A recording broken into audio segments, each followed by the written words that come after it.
10 ఏళ్ల ముందే హెచ్పివి సంబంధిత తల, మెడ క్యాన్సర్లను గుర్తించే కొత్త రక్త పరీక్ష. మాస్ జనరల్ బ్రిఘమ్, హార్వర్డ్ పరిశోధకుల విప్లవాత్మక ఆవిష్కరణ. నేపథ్యం: తల మరియు మెడ ప్రాంతాల్లో ఉత్పత్తి అయ్యే క్యాన్సర్లలో దాదాపు 70% కేసులు హ్యూమన్ పాపిలోమా వైరస్ కారణంగా ఏర్పడుతున్నాయని అమెరికా పరిశోధనలు సూచిస్తున్నాయి. ఇప్పటివరకు ఈ వైరస్ వల్ల వచ్చే క్యాన్సర్లను ముందస్తుగా గుర్తించే సమర్థవంతమైన స్క్రీనింగ్ పరీక్షలు లేవు. ఫలితంగా ఎక్కువ మంది రోగులు వ్యాధి ప్రగతి దశలో ఉన్నప్పుడే నిర్ధారణకు వస్తున్నారు.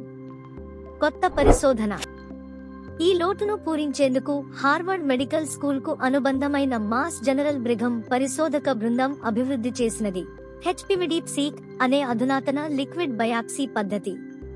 ఈ రక్త పరీక్ష శరీరంలో క్యాన్సర్ లక్షణాలు ప్రదర్శించకముందే హెచ్పివి సంబంధిత తల మరియు మెడ క్యాన్సర్లను గుర్తించగలదు. అధ్యయనం వివరాలు: ఈ పరిశోధన ఫలితాలను తాజాగా journal of the national cancer ఇన్స్టిట్యూట్లో ప్రచురించారు.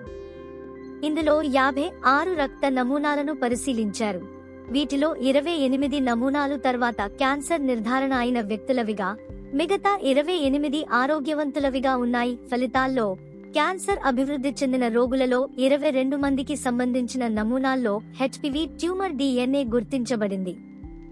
ముఖ్యంగా రోగ నిర్ధారణకు సగటున 7.8 సంవత్సరాల ముందు సేకరించిన నమూనాల్లోనే ఈ డిఎన్ఏ సానుకూల ఫలితాలు లభించాయి.